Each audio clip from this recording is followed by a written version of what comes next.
Thank you to everyone for attending. I'll be presenting the Q4FY20 results as well as the full year audited results for financial year 19-20. So I would describe this as a good set of results for Q4, especially in light of the COVID disruption in March, and superb annual results with a 53% rise in normalized profits after tax year on year.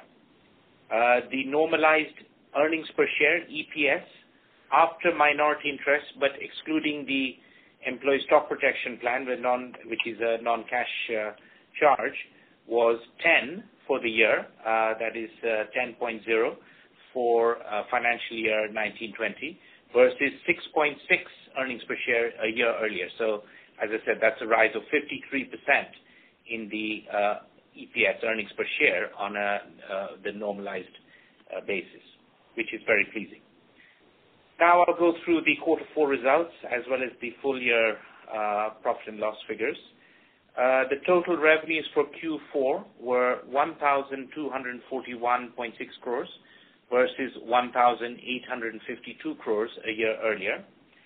Total revenues for FY20, the year as a whole, was 7,183 crores versus 5,615 crores a year earlier. That's a record for Aegis Group, 7,183 crores.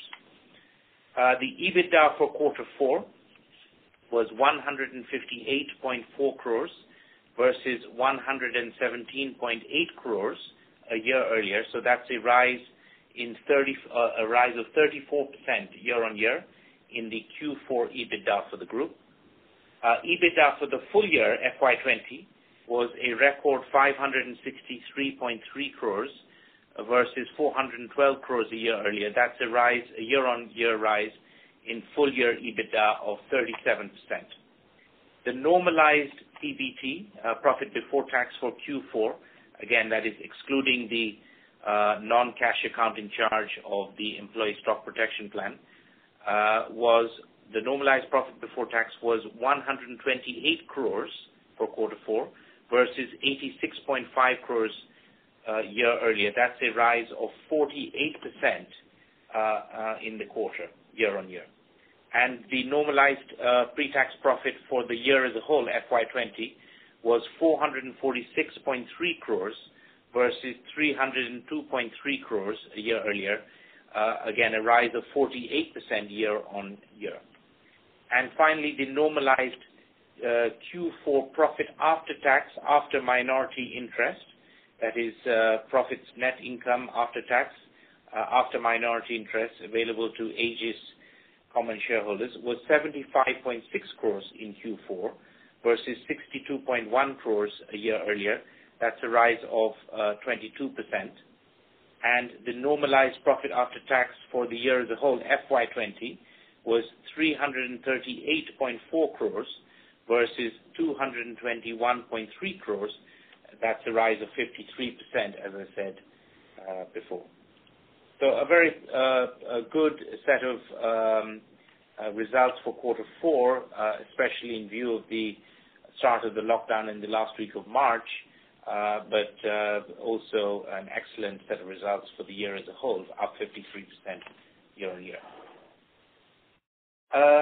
Now let's go through the segment analysis of the underlying businesses, starting with the liquid terminal division.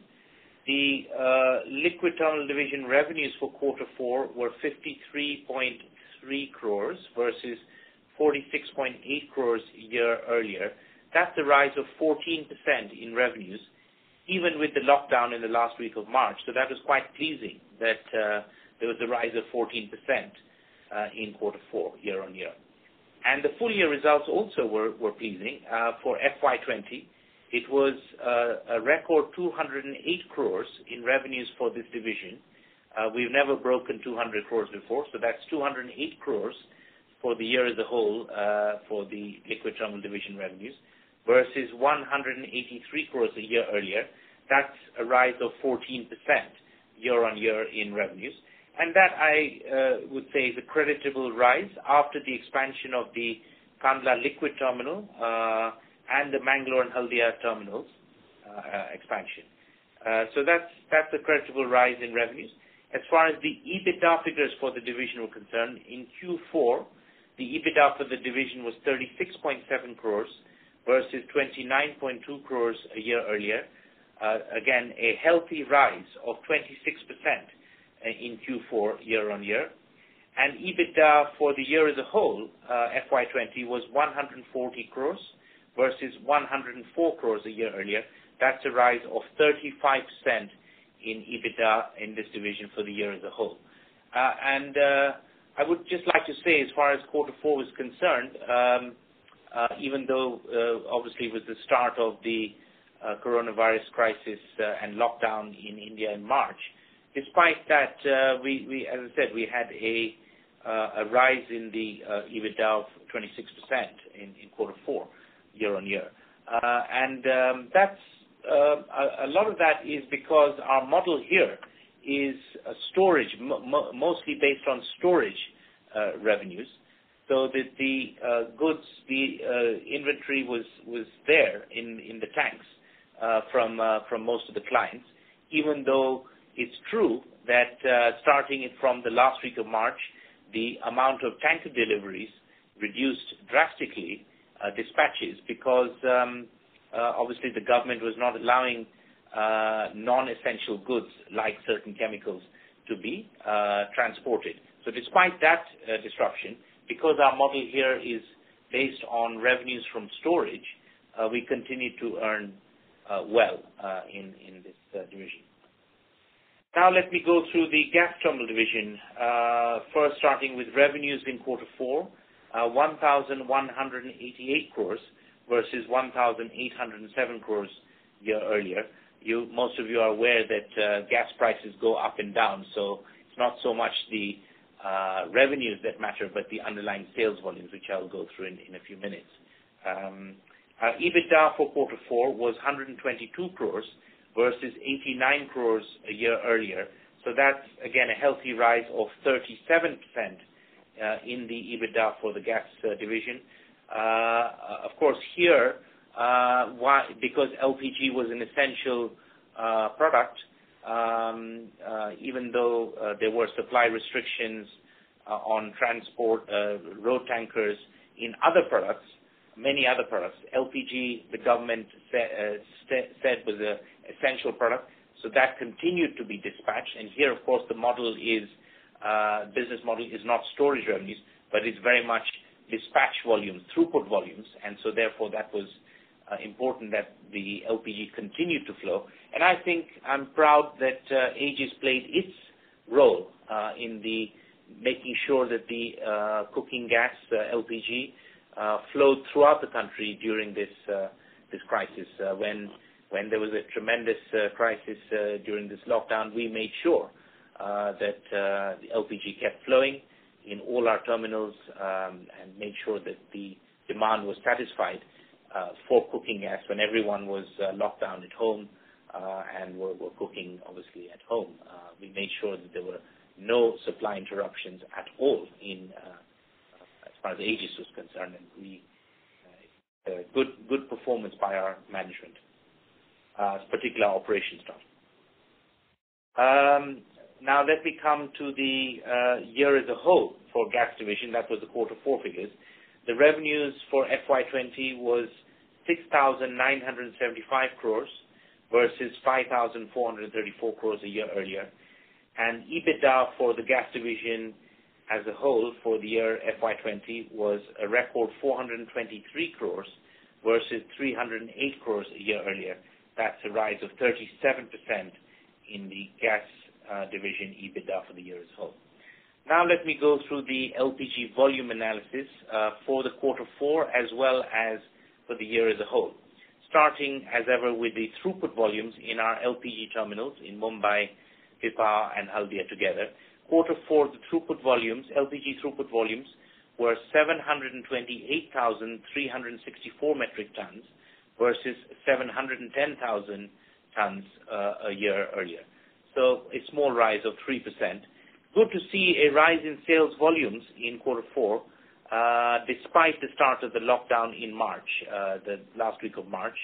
and the challenges of maintaining those uninterrupted dispatches, which I mentioned before. So it was a challenge during this lockdown. Even though LPG was an essential product, it was a challenge to make sure that we had the uninterrupted dispatches. So I think that's creditable that we were able to maintain the throughput volumes at the rate of 728,364 metric tons in quarter four, even during the start of the lockdown. As far as the year as a whole is concerned, the throughput volumes just from excluding the basically the throughput volumes for the PSUs, the national oil companies, was 2,995,748 versus 2,303,786 year earlier. That's a rise of 30% year on year.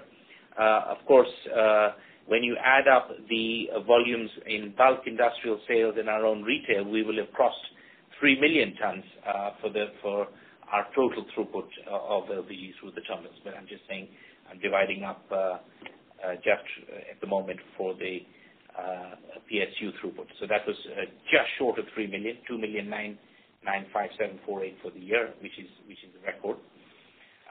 The bulk industrial sales, which went through our terminals, but I'm counting that separately, for Q4 was 31,195 metric tons versus 18,784 metric tons a year earlier. That's a rise of 66% of our bulk LPG sales to industry. So that continued to go up very healthily, even in quarter four, even though there was a lockdown in the last week of March. And for the year as a whole, FY20, the bulk industrial sales were 111,630 metric tons versus 70,755 metric tons. That's a rise of 58% even on the whole year in the bulk industrial sales. So very healthy performance in our retailing to industry. Now, our commercial and domestic sector LPG sales in Q4 were also up healthily. It was 7,580 metric tons in Q4 versus 5,224 metric tons a year earlier. That's a rise of 45% year on year in Q4. Despite the lockdown in the last week of March, especially which affected hotels and restaurants, we still had a 45% increase. In fact, if we hadn't had a lockdown in the last week of March, that figure of 7,580 tons would have been even higher. For the year as a whole, FY20, the commercial and domestic LPG sales in cylinders was 24,921 metric tons versus 17,733 metric tons a year earlier. So that's, again, a rise of 41% year on year in the sales for commercial and domestic LPG sectors. That reflects a big increase in our distribution network. There's a long way to go in our 5-year plan, but I'm just pleased to say that 41% increase year on year reflects our big increase in our distribution network, and that effort continues for the next few years. Auto gas sales in Q4, 114 gas stations as of end of March. We've increased the number of gas stations operational since then. As of end of March 2020, it was 114 gas stations, which did a total sales of 6,866 metric tons versus 6,585 metric tons. That's a rise of 4% only. Again, I have to say that really in the last week of March, all auto gas sales stopped completely because all auto rickshaws, taxis, cars, everything stopped. So there were really no orders, zero orders from last week of March onwards. But for FY20 as a whole, it was 28,005 metric tons versus 26,052 year earlier. That's a rise of 7.5% for the year as a whole. Now, finally, as far as LPG sourcing volumes are concerned for quarter four, it was 425,000 metric tons that was handled, done by Aegis Group International from Singapore versus 472,000 515 a year earlier. That's a drop of about 10%. And for the year as a whole, FY20, however, it was much higher, 1,861,149 metric tons. I repeat, 1,861,149 metric tons versus 1,231,599 a year earlier. So that's a rise of 51% in sourcing volumes for the year as a whole, but quarter four was a small drop. So summary of our various market segments in the LPG business. As I said, it was over 3 million metric tons handled as a whole in our terminals from all the market segments, including the throughput for the public sector units as well as all the retailing. So over 3 million tons handled, and that resulted in a 37% increase in the gas division EBITDA for the year as a whole, FY20. Now let me talk finally about the outlook for the year ahead, FY21, including particularly Q1, April, May, June, the outlook for that, the impact of COVID, and also the projects update. So starting with the liquid terminal division, as I said, the business has remained reasonable during the lockdown because our customer model is based on storage fees. Going forward in FY21, I think you're all aware that there is a big economic slowdown in India, and that may result in lower number of ships and cargoes going forward, particularly in the first half of the year. But that may be continued during the year. And I'm thinking particularly of chemicals traffic because there is an economic slowdown. Therefore, the amount of cargoes, raw materials that chemical companies, chemical traders also want to import may be affected. And also petroleum. Fact is that because of coronavirus, people are driving and moving around less, so there is less road fuel being sold, and therefore the movement of petrol and diesel in our terminals where we're storing in Bombay, in Kochi, etc., may be a little less and may be affected. So I think that's natural. However, at the current time, and I'm talking about Q1, it's been a small impact so far. Actually, things have held up reasonably well. So at the moment, despite being at the height of the coronavirus crisis right now, liquid terminal division has remained fairly stable. But I think we would not expect a lot of growth this year in revenues, purely because, as I said, I think it's reasonable to expect there would be the economic slowdown would impact chemicals traffic as well as petroleum traffic. But so far, so good. In Q1, it's been reasonably held up. But I would not expect a big jump in growth in revenues in this year as a whole in the liquid terminal division. But I think at best, if we can hold steady, that would be a good performance in view of the economic slowdown and the coronavirus crisis. Now, as far as the gas division is concerned, during COVID, the crisis, particularly April, LPG throughput volumes have held up reasonably well, as it is an essential product, and people were obviously using cooking gas as a fuel.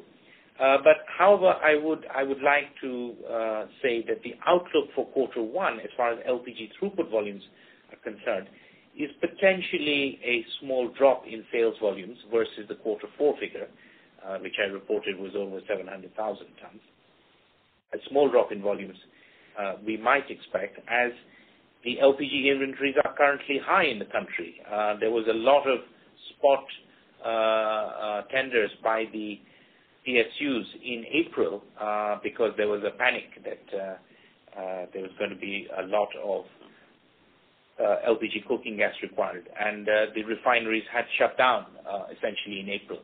But refineries are restarting, have restarted since May, so therefore you're going to have some more domestic LPG production. Therefore, the amount of LPG imports will probably go down somewhat in quarter one.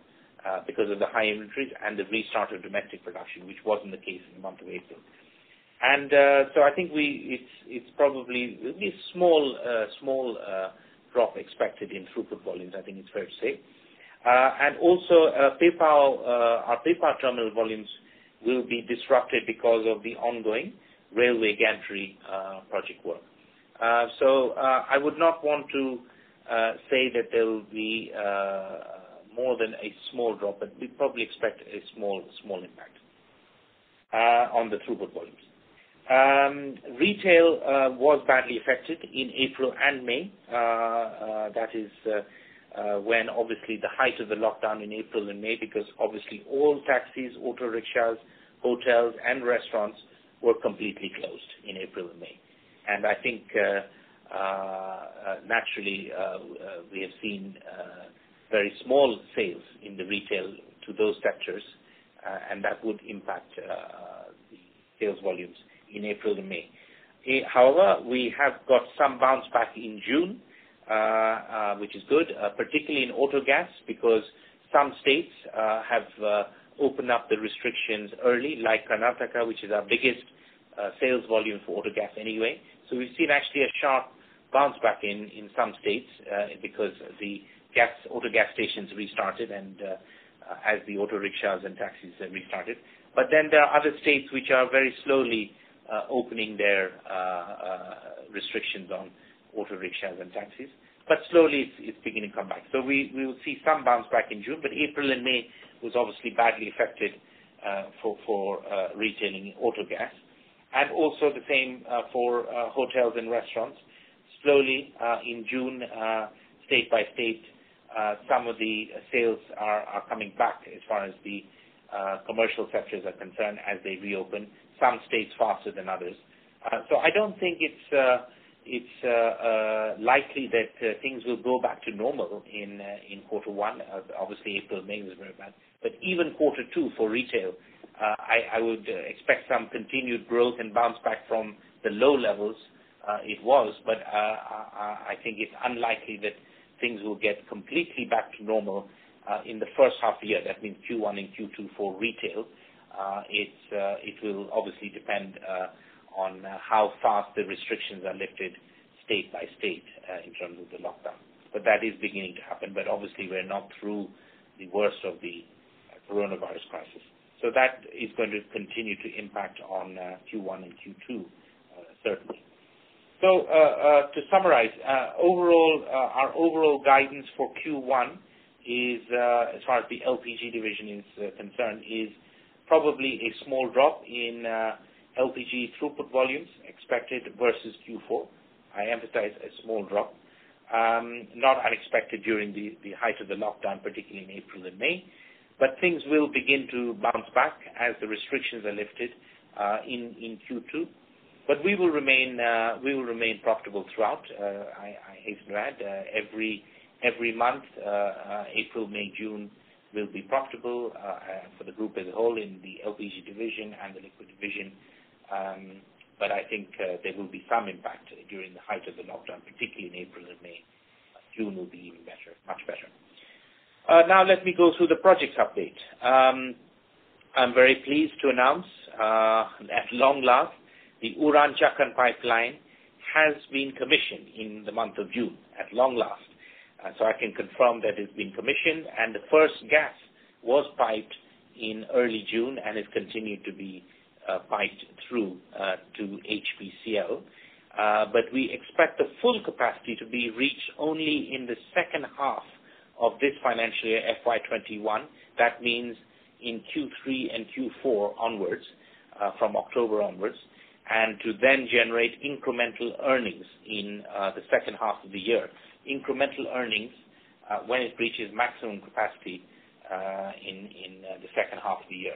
So that's really good news, because as I've been at pains to talk for the last 4 years, this is a very strategic pipeline. It can carry 1.2 million tons of LPG and therefore boost our throughput when it is operating at a maximum at an annualized 500,000 tons per year. That's in our investor presentation. An incremental 500,000 tons per year could be added once this reaches the maximum capacity, which we expect will be reached in the second half of this financial year. But it has started in June. Next, the railway gantry project in Pipavav. That was shut for 6 weeks because of the lockdown from end of March. So the whole of end of March and April and into the second week of May.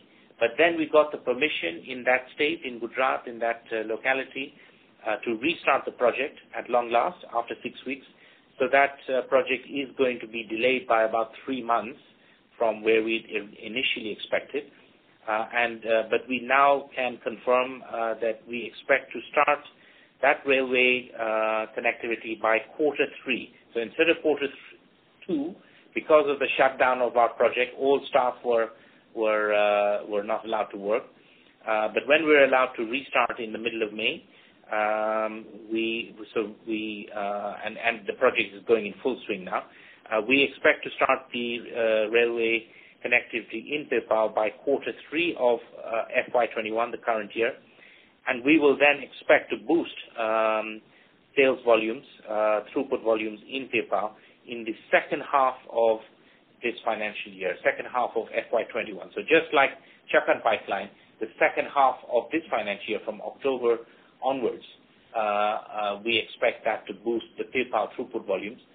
Again, the amount of throughput that we will add in Pipavav because of this railway gantry, this is obviously a commercial discussions which are going on with the national oil companies right now. So no more to say on that right now as to how much it will be. But in our investor presentation, we have given an indication as to what kind of range of additional volumes, sales volumes we could expect on an annualized basis once this Pipavav railway gantry starts. But at long last, we can confirm that we think it will be operational by Q3 of this year. That means October, November, December of 2020. Next, the Cannula Lpg Project, our most important and big project. Again, we were shut down from the end of March, but we were allowed to restart in this case from April 20th. That's a specific date that we were allowed by the district collector in that area in Cannula to restart. And fortunately, our subcontractors were able to do a really good job with their manpower that they, throughout that period of April until April 20th, they housed the bulk of their employees and their staff nearby, so that when we were allowed to restart, they had not gone home and they had not gone elsewhere, but they were there. They were there in the area,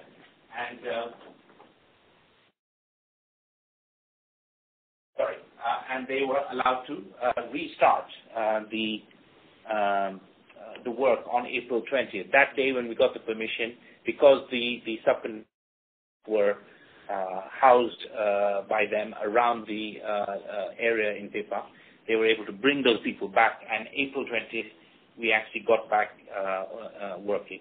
But it's not fully staffed. At the peak in March, before the lockdown, we had, I think, something like 400 people on site with all the subcontractors working. It was in sourcing. We are now still around 200 to 250 people on site, so not 400. But the project is going well, despite having lower manpower than at the peak, but the project is going well. We monitor it week by week at our level. And however, we do expect a delay of about 2 months because of that lockdown in Cannula. So we expect, and also some 1 or 2 items only delayed in terms of procurement. There's a plant in America, in Nevada, which is just restarted in the month of June, which is where we're importing in-tank pumps, etc. So there are goods that we're importing. There is one, the factories in India have restarted. I'm talking about our suppliers. But 1 or 2 items delayed here and there, but the vast bulk of the procurement is on time. But we do expect a delay of about 2 months because of the lockdown, when we were not allowed to work on the site, which means that we now expect the commissioning in Q4 of FY21. That means to commission the Cannula LPG terminal in Q4 of FY21, and the impact on earnings, therefore, will only come in FY22, the next financial year, rather than any in this year. I think that's our current expectation. Next project, the Mangalore liquid terminal expansion. We have a project of 50,000 kiloliters, which is of liquid terminal in Mangalore. We already have 25,000 operational, as you know, but this is adding 50,000 kiloliters to take it up to 75,000 kiloliters. A very strategic port, Mangalore.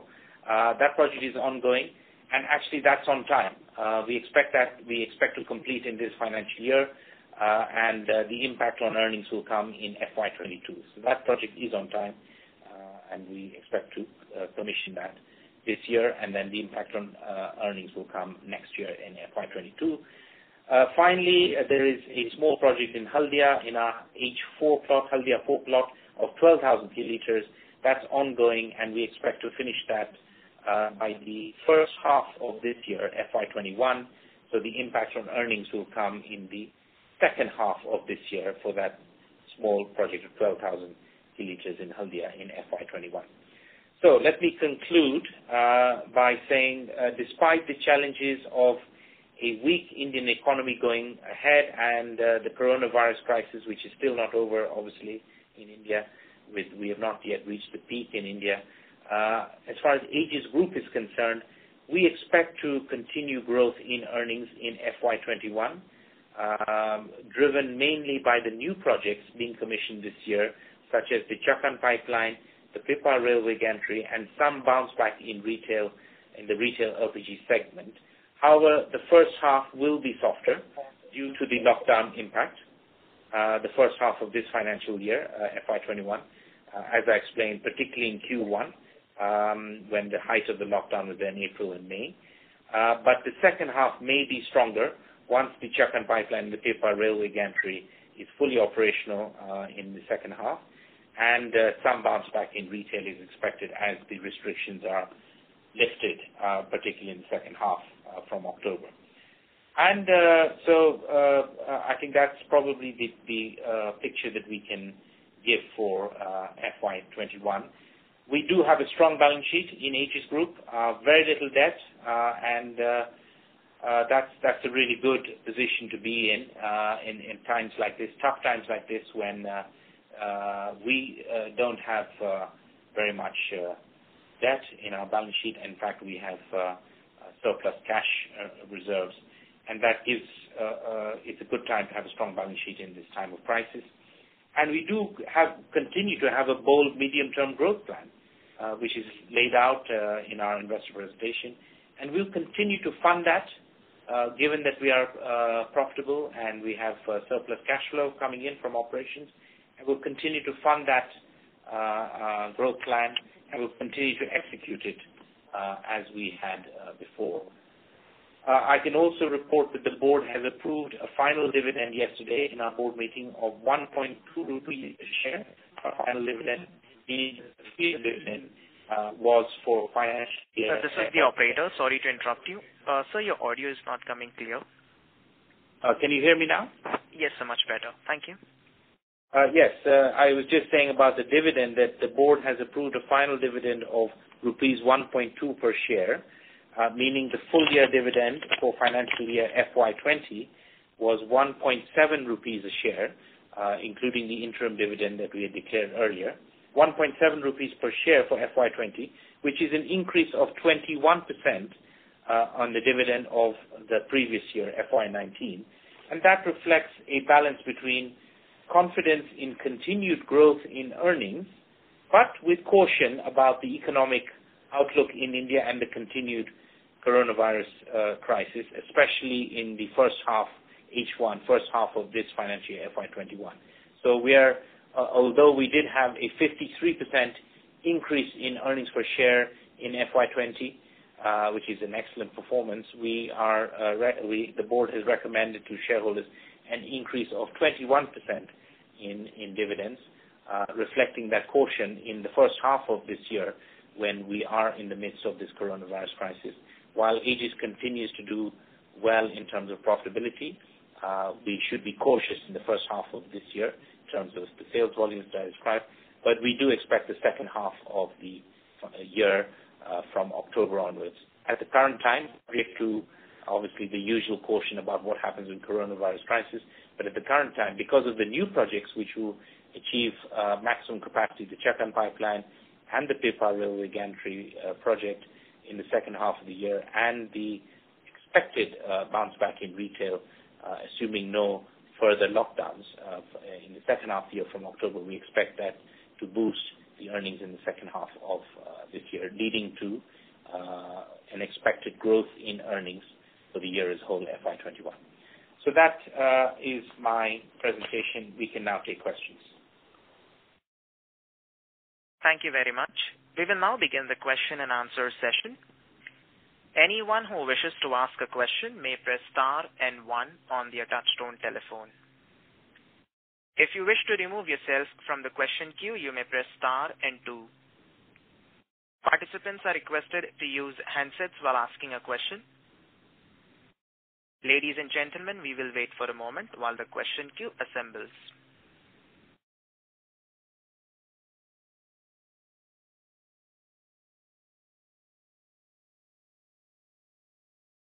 The first question is from the line of Kashyap Zaveri from MK Investment Managers. Please go ahead.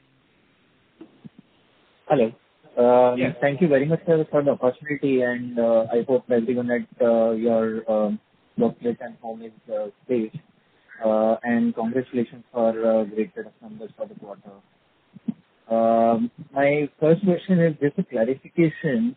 If I look at your reported EBITDA, that's roughly about 135 crores, and the normalized EBITDA that we report in the presentation, the total comes to about 159 odd crores.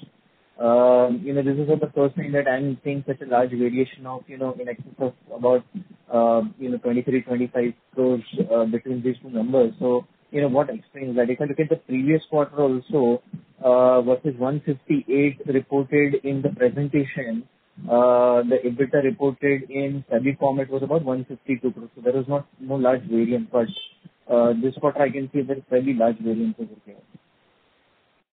Murad, do you want to take that question?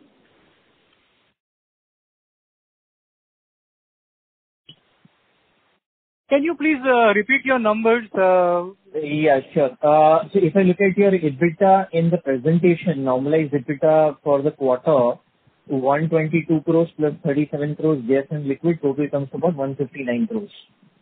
Correct. This number in the previous quarter was about 158 crores. Mm-hmm. If I look at what you have reported on BSC, the EBITDA number comes at about 152 crores for the previous quarter and 135 crores for this quarter. So there is a fairly large variance between 159 reported in the presentation and 135 crores which is in the BSC format. BSC format you are taking from where? I mean, you have filed in the SABI format, right, on BSC, the normal audited quarterly results that we file. Yeah, that is 135 crore, right? What you are saying? Right. 135 is PBIT, not EBITDA. It doesn't add up the depreciation. If you add up depreciation, you will come to my presentation EBITDA number. No, and actually I'm subtracting depreciation, after, and not taking other income also into account, which is about 19.5 crores. So 19.5 crores other income will actually match with depreciation, which is about 18.7. No. Other income is split between segments. Other income will also be operating, so it will be embedded in the PBIT. You cannot knock off depreciation against the PBIT and say like that, yeah? Okay. So this 19.5 crore other income, a fair part of that would be included in the presentation EBITDA number, which is about 158 crores or 159 crores. Correct. And that should explain fair part of the variance. Right. Okay. Second question is on, Mr. Chandari also mentioned about, quarter on quarter there might be disruption in terms of a small, probably decline in terms of throughput. If I look at, PPAC data, the imports for the first quarter, first 2 months, which is already out, are roughly about 2.9 million tons. And for the full quarter of FY20, fourth quarter FY20, that number was roughly about 4 million tons. So versus 4 million in the first 2 months itself, the volume is roughly about 2.9 million tons. So is June variance so large to make probably disrupt the volumes by a small decline? Because I mean, first 2 months have been very strong in terms of imports, which ideally should reflect in our throughput, right? Yeah, let me answer that. Actually, we know what our throughput was in April and May in our own terminals. Of course, I'll be reporting that in the next earnings call. But, I mentioned two things. If you look at the quarter as a whole, that the PSUs have bought a lot in the month of April, and even quite a bit in the month of May, which means that they are currently overstocked now. And then the refineries have restarted production towards the end of May, which means that domestic production of LPG has suddenly restarted. April and May, there was actually hardly any domestic production of LPG, so it was all imports. So that means that the supply of LPG has increased quite a lot. Therefore, there is definitely going to be less imports going forward, particularly in June, yes, but some of May as well. So when you take that all together, I think, as I mentioned, that probably there will, as far as the impact on us specifically is concerned, because of less imports in April, May, June as a quarter for the PSUs, there will be some small impact for us because of that, the two factors that I mentioned about the refineries restarting domestic production and therefore less imports and overstocking. The other issue which I mentioned, a small issue, which is that obviously we restarted our railway gantry project, and there will be some disruption while the project is going on with our LPG throughput in Pipavav, because obviously safety distances and welding work and all that. But I think that we would normally expect, and we're trying to finish the project as quickly as possible because it'll have a much greater impact. So I'm giving guidance that not to be over bullish on throughput volumes for LPG in quarter one, April, May, June, because of those two factors, but nothing major, but some small drop is what I said. But those things will work out. Obviously, the paper will be over the project will be over by Q3, so we will. That it's a matter of time. And I think that as far as the inventory issue, LPG imports issue that I mentioned, probably in the second half of the year, by Q3, that will also be cleared up. So there might even be ongoing some impact into Q2 as well as Q1, but we will see. Difficult to forecast exactly quarter by quarter, but I think it would be right for us to at least give some indication that there will be a small, potentially a small drop in throughput volumes. But I mentioned the word a few times, small. So small is not to get overexcited. And this last question on our distribution, we have seen significant market share in this particular quarter. So what is driving that? And we used to mention about this, distribution EBITDA, which was like a 5-digit number, fairly recently. Has there been any improvement there in the last quarter? In margins? Yeah, I mean, per ton, used to. I think it was about 10,000 rupees. Yeah, the margins have remained the same. There just has been very little sales volumes, for example, in autogas. So autogas, I can, right now, for example, we're selling autogas in Kalsoon. I'm very pleased to say. I have the forecast from our head of retail. So because, for example, I mentioned state of Karnataka has restarted, so the autogas stations. Now, I want to tell you again, as far as sales volumes are concerned, the autogas sales volumes for the month of June is still not back to what it was in the month of January and February, because not all states have reopened completely in terms of but states which have reopened, our most important state is Karnataka, for example. Yes, the stations have bounced back well as the auto rickshaws and taxis have restarted. But as far as the margins are concerned, it was we've been talking about 10,000 rupees a ton. That has remained about the same and stable margins, and the same the margins on the commercial cylinder and domestic cylinder of around 3,000 to 4,000 rupees a ton. That has also remained stable. But as I said, the problem has not been margins, which have remained stable, but lack of sales because everything was shut down, like hotels and restaurants, in the month of April and May. But that's also slowly restarting state by state. So we'll expect some bounce back in June, not to the level pre-COVID, but yet. But at least now we're getting some sales back.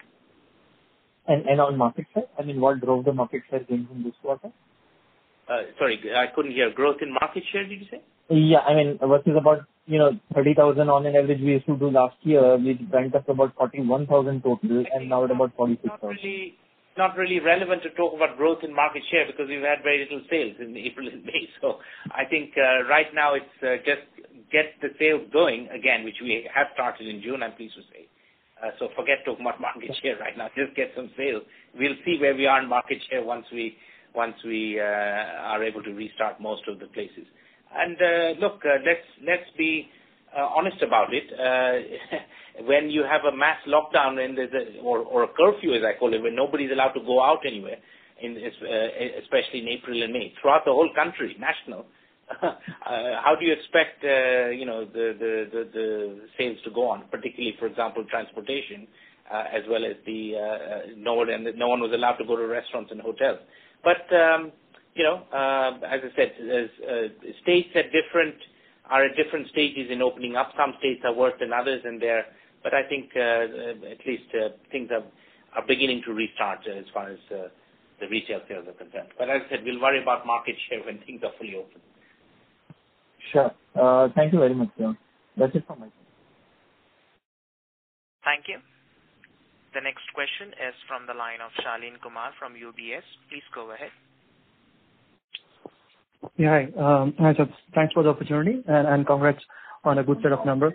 Can you talk about a bit on the sourcing outlook as well?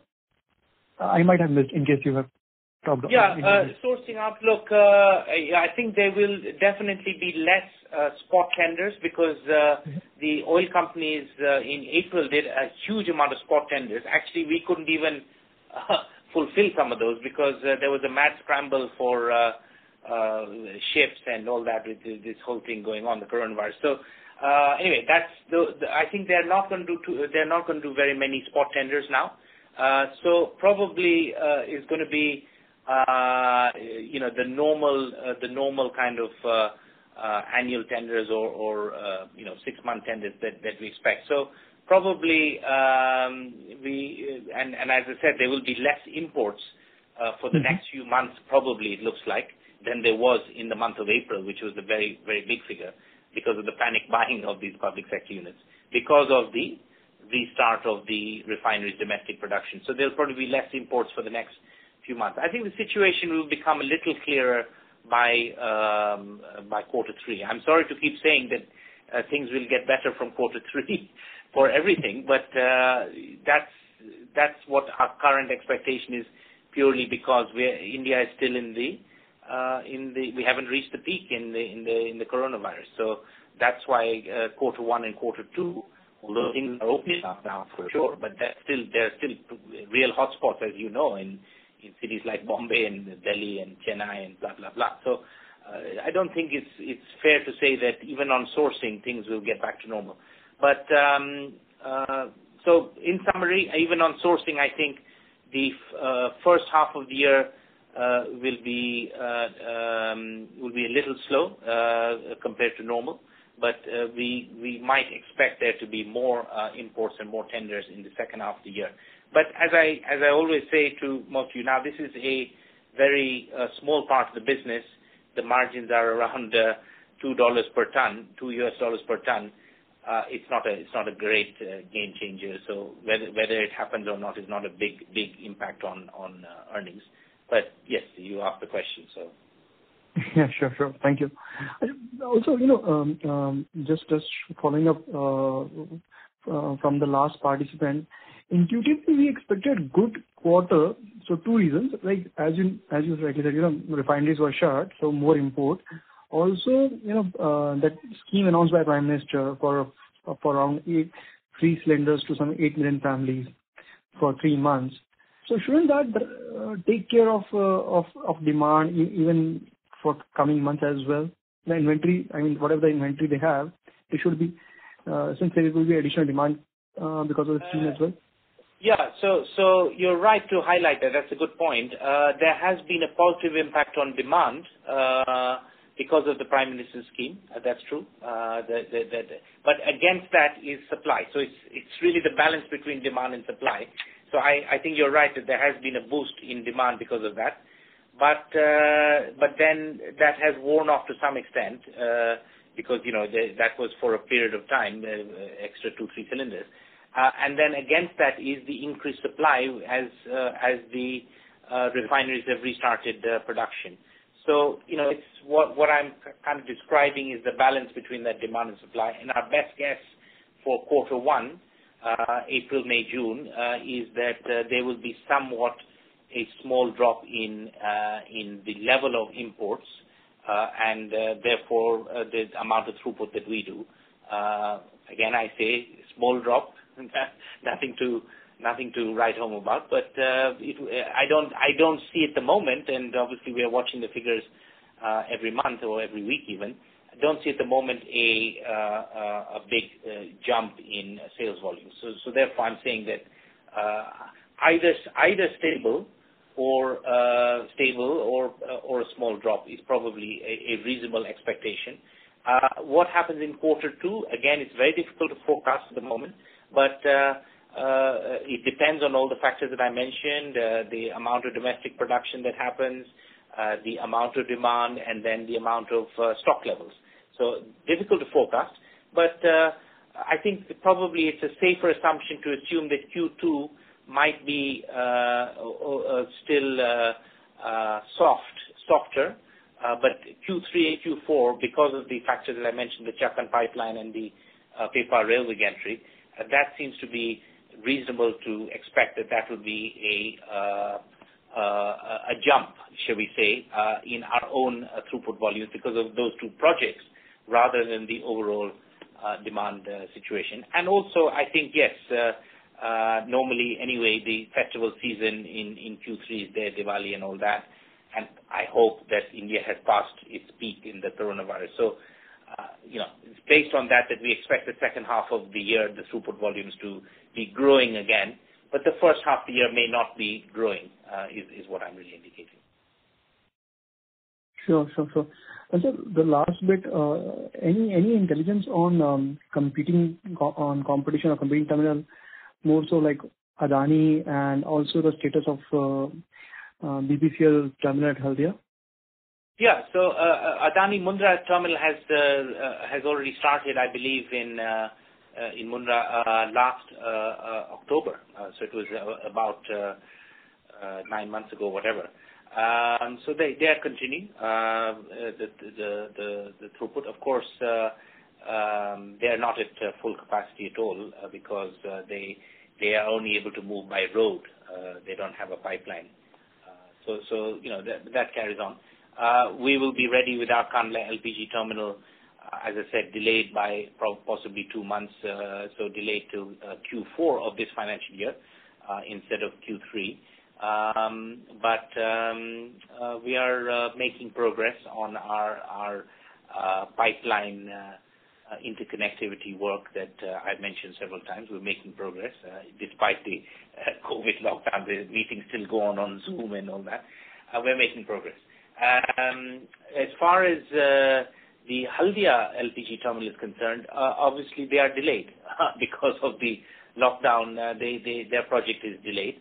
But at the moment, the current intelligence that we have from our friends in BPCL is possibly 2 to 3 months delay in their commissioning. So that's the current thing. But the throughput volumes have been good actually in Haldia particularly, actually surprisingly good. So in the current quarter, I'm talking about Q1, actually been very good.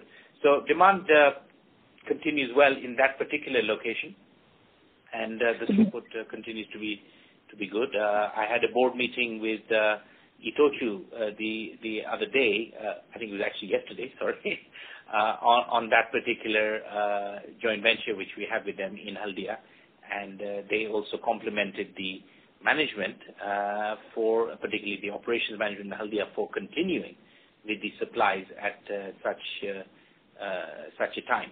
So they understand also in Japan how tough things are all over the place, all over the country. So I think it was nice to hear them also complimenting how well the Aegis management in Haldia have done in terms of the operations to make sure that the dispatch is continued. And, so that's good. But I think BPCL will probably be 2-3 months delayed. That's our intelligence at the moment. So we're expecting what in second half BPCL to commission? Yeah, I think so. I think that's reasonable. Of course, they've been delayed a lot more beyond that, but that's our current expectation. Yeah. And just to understand, like how much BPCL right now contributes to our Haldia terminal? Right now, around 75 to 80% of our throughput in Haldia is HPCL. So BPCL is only about 20%. So it's really HPCL which is 80%, 75 to 80%. So, but at the current time, our current planning for and our budgeting for our Haldia terminal, because we fully expect BPCL to start the terminal this year sometime, that it will be delayed 2-3 months probably. Our current budgeting, and I can say that, is that HPCL from its own growth in volumes this year expected, for example, from places like Panagar, their bottling plant, we expect that to compensate for the 20% of BPCL that will go out to their terminal. That's our current expectation. Mm-hmm. All right, sir. Great. Understood. Thank you so much. And best of luck. Thank you. The next question is from the line of Chirag Vikaria from Budrani Finance Limited. Please go ahead. Yeah, good evening, sir. Good evening. I just wanted to understand, given the slowdown we are in, do you think this Chakan and Pipavav incremental offtake that you are talking in second half will happen? Our current expectation is yes. This is based on the customer requirements, not because I said so. So the customer requirements, for example, regarding the Chakan pipeline, I mean, again, I have to be careful how I say it, but they were very keen, let's say the customers, particularly HPCL, on getting this commissioning done of the Chakan pipeline.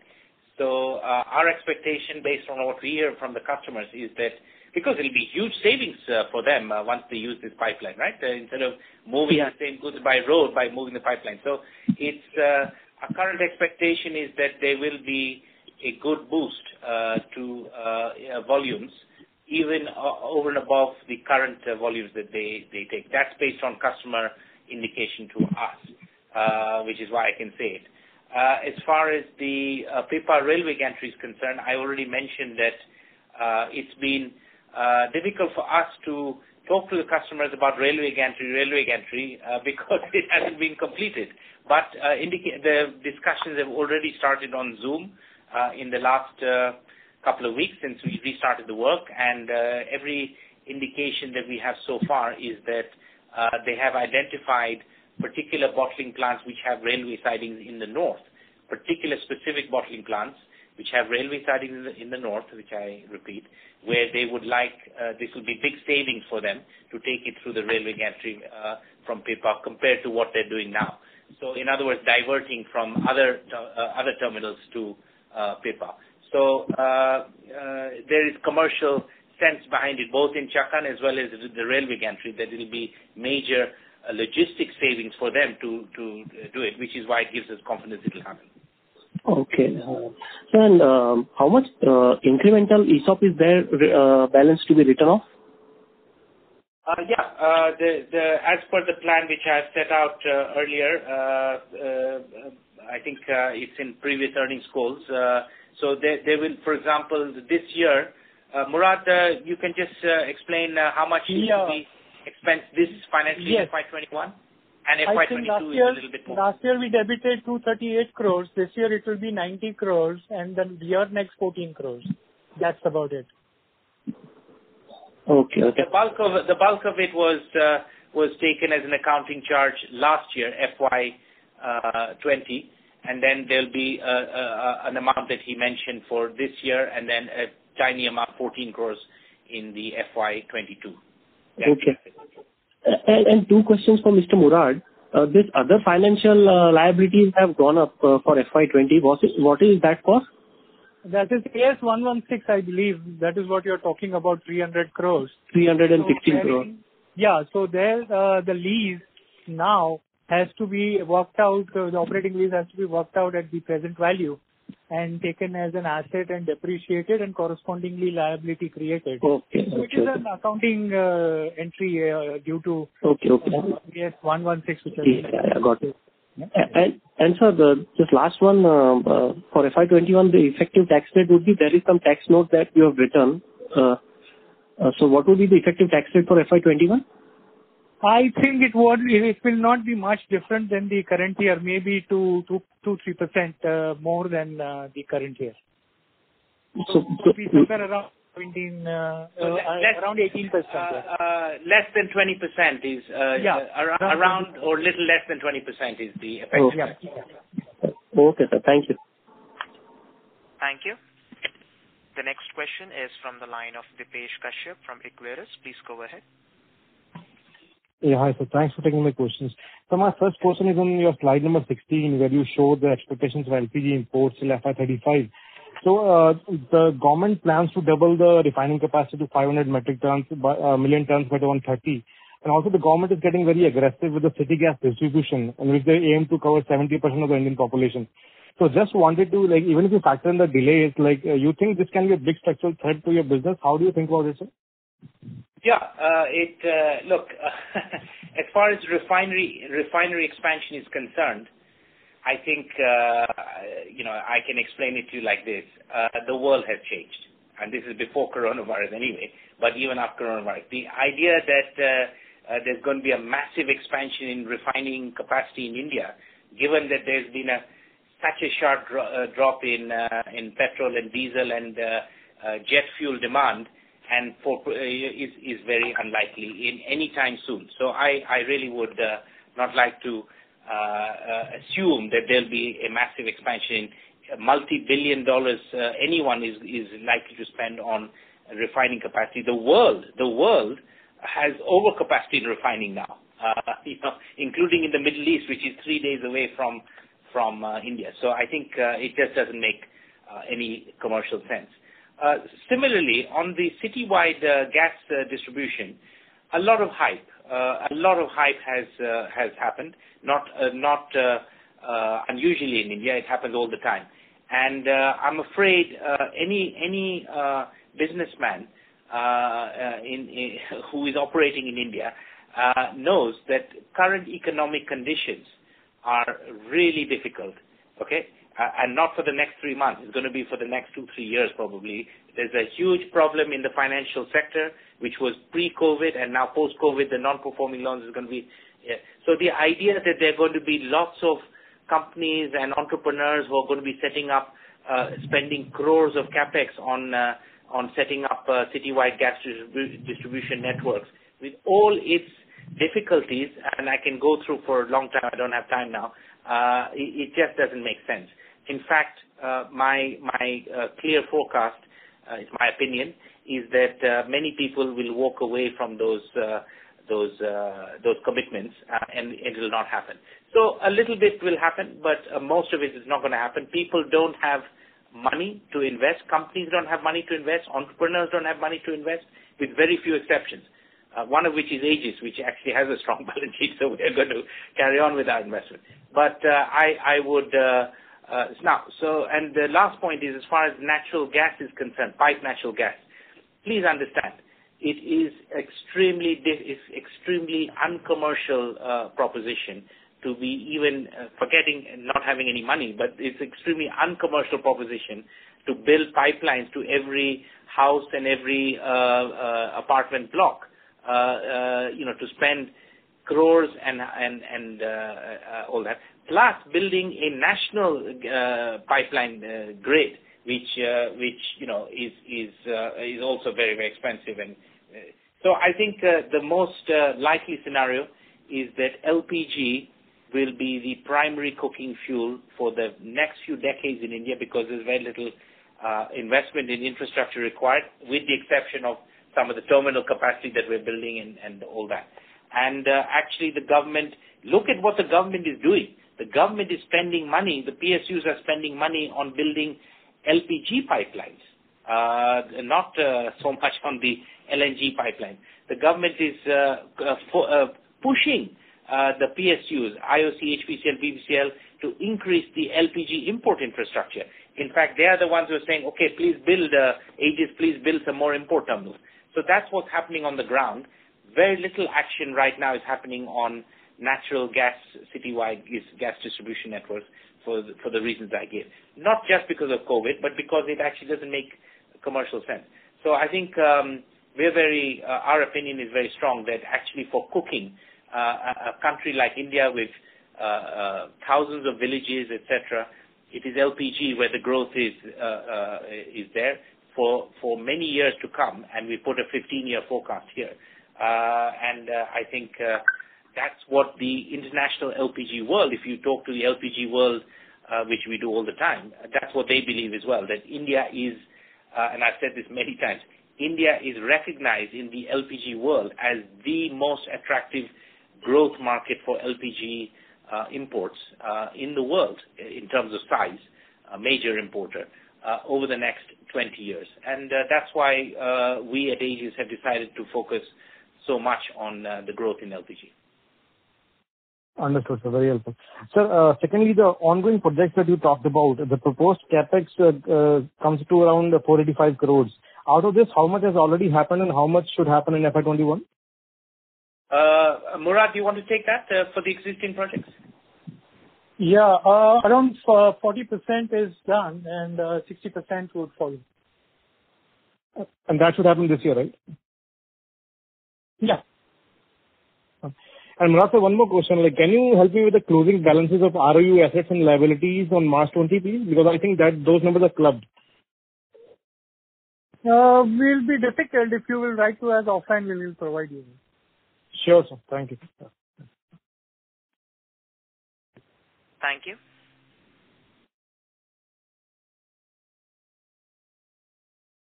Ladies and gentlemen, in order to ensure that the management is able to address questions from all participants in the conference, please limit your questions to 2 per participant. Should you have a follow-up question, we would request you to rejoin the queue. The next question is from the line of Pritesh Chheda from Lucky Investment. Please go ahead. Yes, sir. I have a question with respect to the LPG logistics volumes that we reported in Q4, where there is a 3% volume growth, and your commentary about Q1. So, whereas we were running on a fairly high number in Q3 at about 9 lakhs. So, all of this connection, when we look at with respect to the import growth or the domestic consumption growth, the number looks a fairly lower number. So, it's just to do with the inventory in the system which disturbs the volume number, or there is a case for certain spot cargoes which have come and which wouldn't have gone through our terminal. So, a light there would be extremely helpful to understand the volume growth. Yeah, it's a good question. Q3 we had a record, as you said, above 900,000. We're very happy.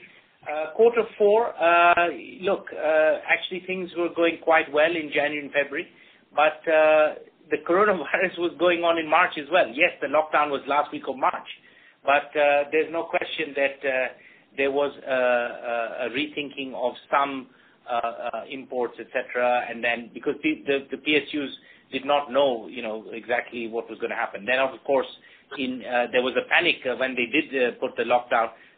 So actually the April figures were very high in terms of the throughput. In that quarterly figure that I gave of 728,364, the April figure was very high because there were a lot of spot imports, etc. But then, as I said, sometime in May, I don't know the exact date, but we probably the second half, as they had a lot of, they overbought actually in the month of April. Then the month of May, they started doing less imports because the demand was satisfied, and then and they had those high stocks, and then the refineries restarted at the end of May, etc. So, and then that continued into June. So I think they during this COVID crisis, in as far as Q4 is concerned.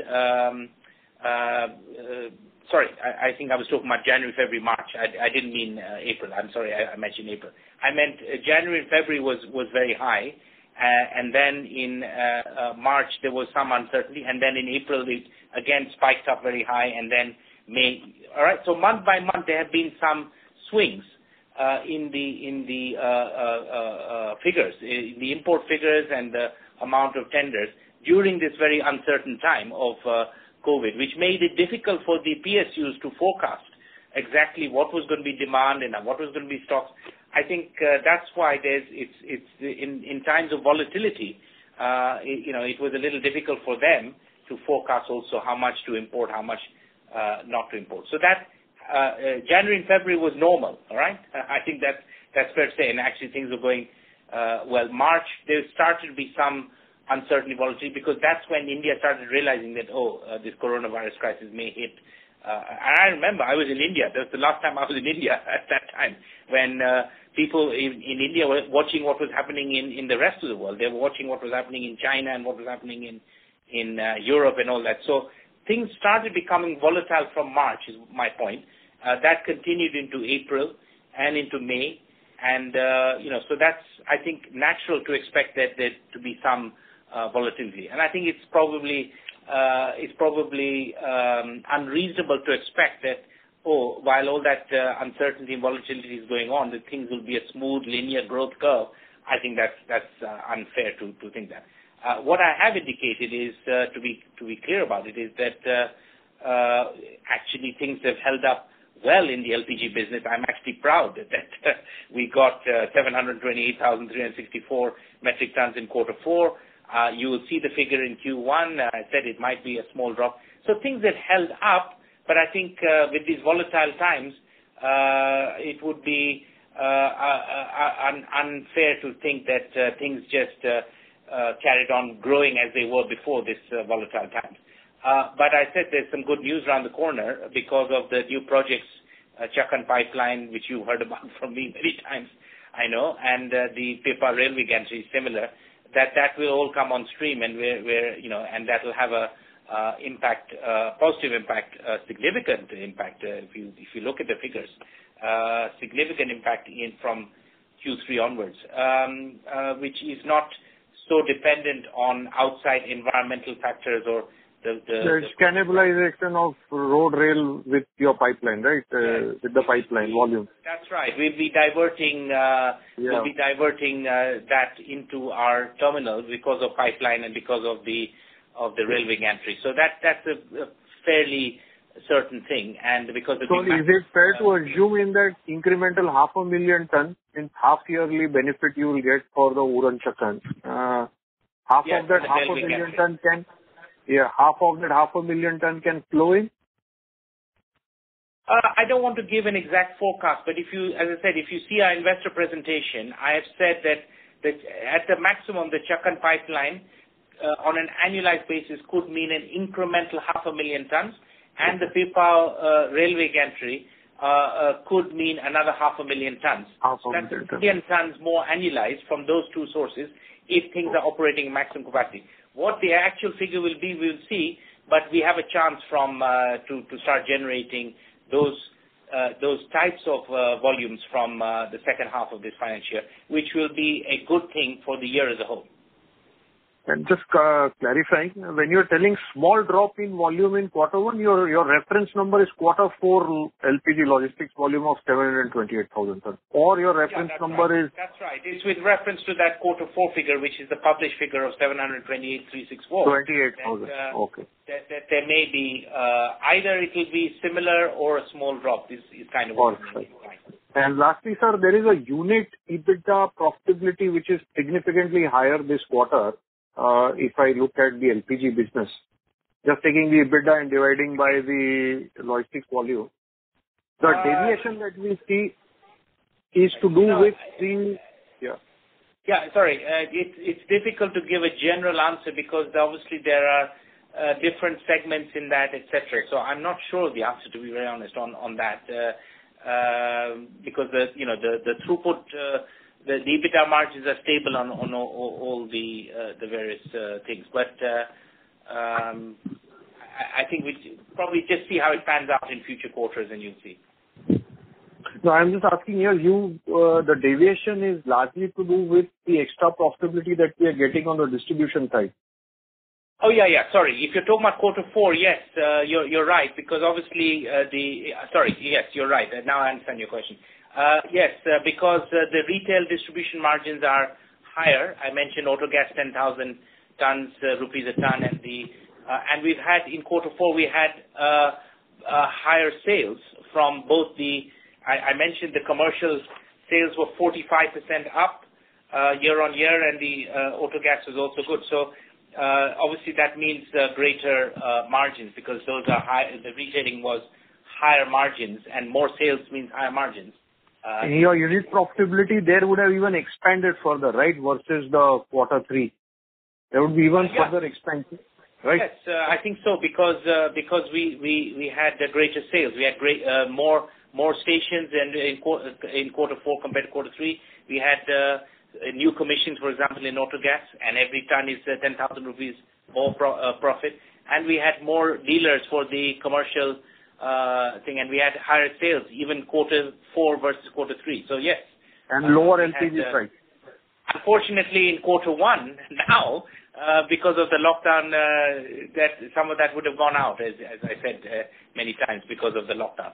But Q4, yes, the impact of retailing was good. Okay. Thank you very much, sir. Thank you. The next question is from the line of Aditya Mongia from Kotak Securities. Please go ahead. Hi, sir, and congratulations on a good set of numbers. Thank you. I had two questions for you. The first one was on competition. Now, you would have seen a few months of competition coming from Mundra. So do you envisage a case for any kind of predatory pricing coming from them in the near to medium term, especially for the West Coast volumes, which may impact Cannula and its pricing? At the moment, their declared rate is much higher than our declared rate in any terminals anywhere. And the main thing I can tell you is that our capital expenditure for these projects, our Cannula project, for example, is budgeted at 350 crores. We are so super competitive at that rate of construction build. I believe Adani's cost was somewhere around 900 crores. So we can be super competitive at that kind of project cost. However, I can't predict this, and we know Adani. I don't expect there to be predatory pricing from them. We know them, we talk to them, because the market is big enough for them and us, and therefore we can share the market. That's basically but I will tell you what is very, very critical. I have said, and it is true, which is our biggest cost advantage, our biggest competitive advantage is definitely going to be pipeline, connecting the Cannula LPG terminal by pipeline to for example, the existing GAIL Loni pipeline, where we have got an in-principle approval from GAIL, conditional approval already in writing. That is the biggest thing, because finally, as I've emphasized over many, many years now, it is the delivered cost of the LPG, not just the throughput rate from the terminal, which is far more critical to the company. So if you can transport by pipeline to the bottling plants of the customer, that is around half the cost of transporting by road, which is where Adani is doing it today. So that is really critical, and that's what we're working on, as I said, before we commission the asked me that when that is done. It is not done yet, but that's we are still 9 months away, or from completing the terminal. But work is going on, and as I said, we have got an in-principle approval from GAIL for that interconnection and to use that pipeline. They are the owner of that pipeline. So that's why I've said it publicly many times. Of course, there are certain conditions which we need to meet, and we are in the process of meeting those conditions. But none of them is a showstopper. So that is absolutely critical to the future of Kandla, that connectivity of the pipeline is there. That is absolutely true, and I make no bones about it. But that makes us a very, very competitive terminal, plus the fact that our capital cost is only 350 crores, which is compared to other terminals, which, as I said, even Adani is roughly around 900 crores. So that's a huge competitive weapon that we have. Sure, that explains. So the second question, I just want to kind of check with you the way I'm thinking about the very near term, which is the lockdown period, whether it is correct or not. I'm talking from perspective of LPG imports. Now, from a demand perspective, my assumption is that demand for LPG is largely resilient to the kind of lockdown that we are seeing right now, which may continue for some time. Whereas the supply of LPG, domestic supply, it being a byproduct of a refinery, would see downside to it, and thus imports should actually be having a good period ahead for the time that lockdown continues. Are these assumptions right or wrong? And I'm not talking about 1Q, 2Q, or on a Q and Q basis, but just pre-COVID and post-COVID. How do you think about it? Yeah, so I think during the COVID crisis, there has been a complicated interplay between demand and domestic production and stock levels, etc. I think I've said that. I'm not going to repeat it during the COVID crisis, but that will come to an end eventually, hopefully. Post-COVID, I do think that these things will wash out, those particular complications that I mentioned. And I think that it's quite likely that you're going to see, you will, not quite likely, almost certain that we'll see a regular demand growth in India of LPG, which has been running pre-COVID. It was running at about 7-8% volume growth per year. So let's assume because there is an economic recession going on in India, and there's less income, and migrant labor has gone back to their villages. Let's assume it may not be, demand growth may not be 7-8%, but it might be 6% or 5 to 6%. But that is reasonable to expect that kind of demand growth. In that case, given that there is, as you say, a kind of supply constraint from Indian domestic production on the refinery, that's true. We would expect import growth to continue to happen again post-COVID, meaning that bulk of that demand growth of 5-6% will come from import growth again. That's what our expectation is post these few months of COVID lockdown restrictions, the volatility that I mentioned. So I think it's reasonable to expect demand growth, given that cooking gas is an essential product. May not be quite the kind of demand growth figures that it was before the recession started, and for the reasons you gave.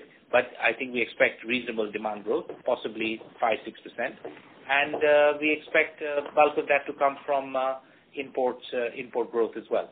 So that I think is reasonable.